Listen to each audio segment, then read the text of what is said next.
Are you over 40 and struggling with your makeup routine? It can be really challenging, especially as our skin changes, it gets drier, we get more coloring in it. It can be hard to figure out our match, the right products that are going to not dry out our skin more, are not going to make the wrinkles in our skin look enhanced and things like that. If that's your struggle, I want to introduce you to this cream-based makeup. I'm actually using all of these colors on my face right now, but it is still very natural and the colors look appropriate. And the reason I'm able to do this is because I have learned the secret to color matching and how to place everything just where it needs to go, but in one layer. So there is no layers of makeup on my face. It's one layer and everything is cream. So it doesn't settle into any fine lines and it actually absorbs into your skin and it takes on the look of skin. So you still see your skin. It looks like your skin, but it's like the best enhanced version of it. Extractions are covered up. The things that we want to enhance, like our cheekbones and things that give us a three-dimensional face, are what this makeup helps to do with using contour, which is part of the foundation. It's a coverage, and also color correcting areas that have discoloration, so everything is as it should be. This is a really great system that I've come across from a few years ago, and I've been using it ever since, and I've never looked back. And it makes me just feel super confident and put together. But the best part is that it is very, very fast. So once you get the hang of it, this makeup takes like 5 minutes and it's super easy to just grab and go. You don't have to hunt around in your makeup bag or your makeup drawer. Everything's in one little palette and you can take this on a plane with no issues. So there's just so many good things about it. So along with me and watch the video and see what you think. And if you are interested in how you can get started with this, just send me a message or drop a comment saying makeup.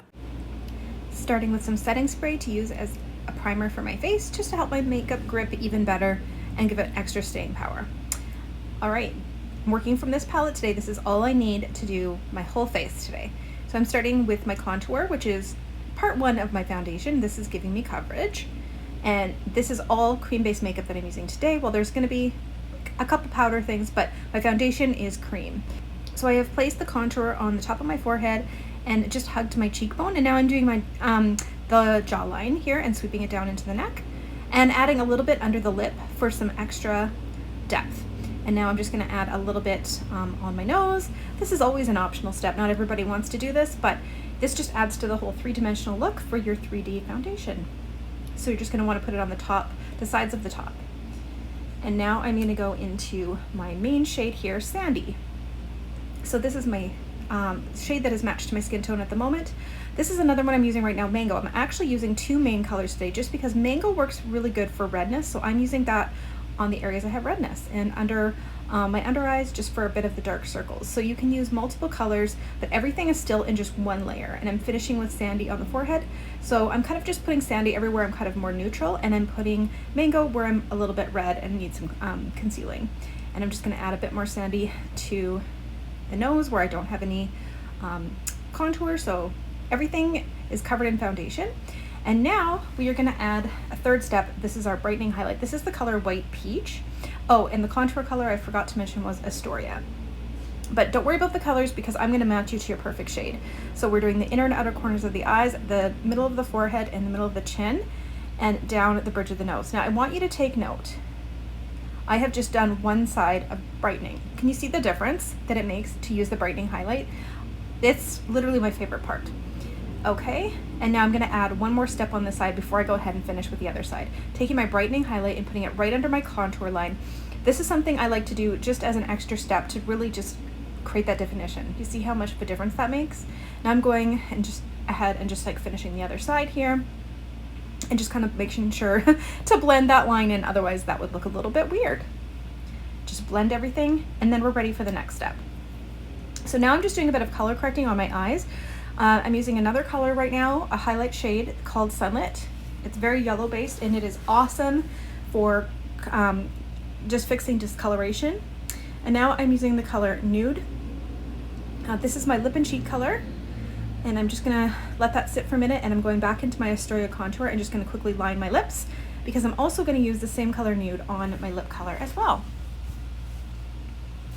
So we're just kind of sticking with a very basic look today. I'm gonna use Nude for my lips, my cheeks, and my eyes. I wanna show you that you can use your foundation and your lip and cheek for like everything here. So I love that this makeup can be used for more than one thing. Okay, now I'm using a powder product. This is the color Photoshop. Now we have cream illuminators too, and they're the best for if you have fine lines and wrinkles, and they're more subtle. But sometimes I just like to throw in this fun powder illuminator. And I'm just putting that this is not coverage, it's just a little something extra to add a little bit of glow, and you can see where I added it there. Now I'm going back into my cream-based lip and cheek shade called Nude, and I am going to place that on my eyelids. And I always start in the outer corner no matter what I'm using for eyeshadow, just because the most product is on my fingers and I want to get that off in the outer corners first. Now I'm going to actually go back into my contour and just using my pinky finger here. And of course you can use the eyeshadow brush to do this, but I want to show you how easy this is. If you're doing this in the car or taking this to go, you can literally just, with the creams, it's so easy to use your finger for. You can apply the foundation, you can apply the lip and cheek and contour for your eyeshadow, and you can just blend it in with your finger, but I'm just taking my brush just to kind of smooth it all in. Now I just took a little bit of setting powder on my finger and I'm just setting my eyes. I always like to set my eyes with powder just so everything lasts longer. Okay, and there we have it all done.